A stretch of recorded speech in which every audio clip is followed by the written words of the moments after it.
સુરતમાં crime branch પોલીસે મૌલવીની ધરપકડ બાદ પૂછપરછમાં અનેક ચોંકાવનારા ખુલાસા સામે આવ્યા છે। આ સાથે પોલીસે વધુ એક આરોપીની મહારાષ્ટ્રના નાંદેડથી ધરપકડ કરી છે। મૌલવી અને આ અન્ય બે સાગરીતો કોન્ફરન્સ કોલ દ્વારા હિન્દુ સંગઠનના નેતાઓને મારી નાખવાની ધમકીઓ આપતા હતા। સુરત પોલીસ કમિશનરે હિન્દુ સંગઠનના નેતાઓને મારી નાખવાની ધમકી આપનાર મૌલવીની ચોકબજારથી ધરપકડ કરી છે। ત્યારે તેને કોર્ટમાં રજૂ કરવામાં આવતા કોર્ટ દ્વારા 11 દિવસના રિમાન્ડ મંજૂર કરવામાં આવ્યા હતા। ત્યારે હાલ મૌલવીની પૂછપરછ દરમિયાન અનેક ખુલાસાઓ થઈ રહ્યા છે। મૌલવીની પૂછપરછમાં બે સાગરીતોના નામ બહાર આવ્યા હતા, જેમાંથી પોલીસે એક સાગરીતની ગઈકાલે ધરપકડ કરી હતી, જ્યારે આજે વધુ એક સાગરીતની મહારાષ્ટ્રના નાંદેડથી ધરપકડ કરી છે। મૌલાના દ્વારા કોન્ફરન્સ કોલ કરી ધમકી આપવાના પ્રકરણમાં ક્રાઇમ બ્રાન્ચ દ્વારા એક બાદ એક આરોપીઓની ધરપકડ કરી પૂછપરછ કરવામાં આવી રહી છે।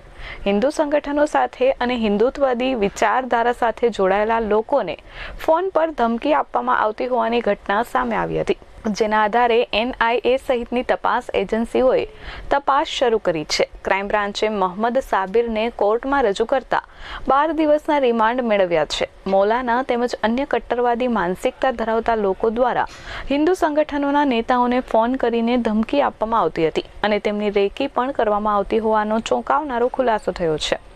મૌલવી સાબિર તેમજ મહારાષ્ટ્રના નાંદેડમાં રહેતા એક શખ્સની સંડોવણી સામે આવી છે। ઉપદેશ રાણાને કોન્ફરન્સ કોલ કરીને ધમકી આપવામાં આવતી હતી, ત્યારે સાબિર અને નાંદેડથી અટકાયત કરી સુરત લાવવામાં આવેલા શખ્સની પણ હાજરી હતી, જેના આધારે તેની પણ પૂછપરછ શરૂ કરી દેવામાં આવી છે।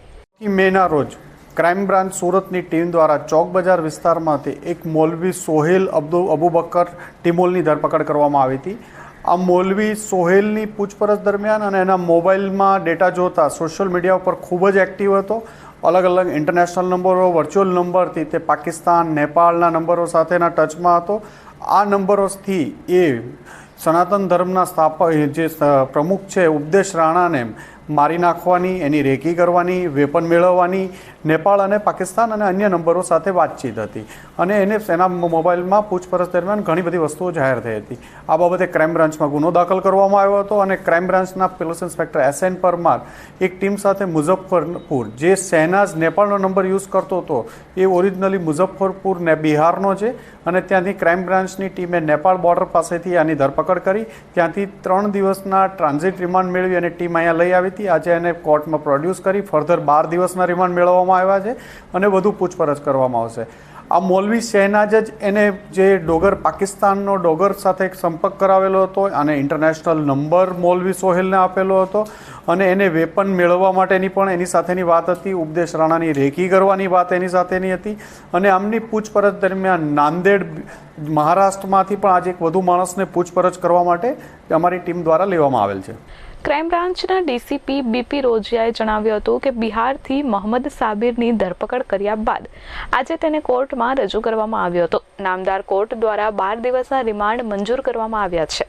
હિન્દુવાદી ઉપદેશ રાણાને જાનથી મારી નાખવા માટે વેપન અને તેની રેકી કરવા અંગે સોશિયલ મીડિયાના માધ્યમથી જે ચેટ કર્યું હતું તેના પરથી ઘણી બધી બાબતો જાણવા મળી છે। મોહમ્મદ સાબિર બાદ હવે મહારાષ્ટ્રના નાંદેડથી શકીલ ઉર્ફે રઝાક સતાર શેખની અટકાયત કરી સુરત પૂછપરછ માટે લાવવામાં આવ્યો છે। શકીલની ભૂમિકા પણ આ કેસમાં મહત્વની હોવાનું જાણવા મળ્યું છે। તેમણે વધુમાં જણાવ્યું હતું કે કોન્ફરન્સ કોલ દરમિયાન તે ધમકી પણ આપતો હતો અને ઉપદેશ રાણા, રાજા સિંહ અને નુપુર શર્માની રેકી પણ કરવા અંગેની વાતચીત કરી હોવાનો ખુલાસો થયો છે। ઉપદેશ રાણા સાથે સોશિયલ મીડિયાના માધ્યમથી પાકિસ્તાનના ડોગરા સાથે પણ વાતચીત થઈ હોવાનું જાણવા મળ્યું છે, જેના આધારે તપાસ શરૂ કરવામાં આવી છે। સોશિયલ મીડિયાના માધ્યમથી હજુ પણ 5 થી 7 લોકોની પૂછપરછ કરવામાં આવી શકે છે, જેઓ સોશિયલ મીડિયા થકી આરોપીઓના સંપર્કમાં હતા। નાંદેડના આરોપીને હજી પૂછપરછ માટે લેવામાં આવે છે। શકીલ ઉર્ફે રઝા સતાર શેખ નામ છે એનું। આ કેસમાં ઘણા બધા લોકોની પૂછપરછ માટે બોલાવવામાં આવે છે। અંદાજિત 7 લોકોની પૂછપરછ આ કેસમાં અત્યાર સુધીમાં કરવામાં આવેલ છે. પ્રાથમિક દ્રષ્ટિએ આ લોકોને 4 હિન્દુ નેતાઓની રેકી કરવાની એમના બાબતે ચેટ કરેલી હતી અને પ્રાથમિક અમારી પાસે જે અત્યારે તપાસમાં અમે 3 લોકોને 2 લોકોને એરેસ્ટ કર્યા છે. આજે ત્રીજો મહારાષ્ટ્ર નાંદેડથી પૂછપરછ માટે ઉપાડવામાં આવ્યા છે અને અન્ય જે સોહિલની નજીકના માણસો હતા એવા 7 લોકોની અન્ય 7 લોકોની પૂછપરછ કરવામાં આવેલી છે. બિહારની સબનો જે આરોપી છે જેને અત્યારે આજે 12 દિવસના રિમાન્ડ લેવામાં આવ્યા છે એનો અને નાંદેડનો બંને વ્યક્તિઓ સોહિલ સાથે સોશિયલ મીડિયા ઉપર સારી રીતે એક્ટિવ હતા. હા, ધમકી આ લોકો કોન્ફરન્સ કોલ કરી ઉપદેશ રાણાને આપતા હતા. એમાં બંને જે નાંદેડવાળો પણ સામેલ હતો અને બિહારવાળો પણ સામેલ હતો. તમામ એજન્સીઓ અત્યારે પૂછપરછમાં સાથે જ છે અને બધા સાથે મળીને ઇન્વેસ્ટિગેશન કરી રહ્યા છે. Bureau report S24 news Surat.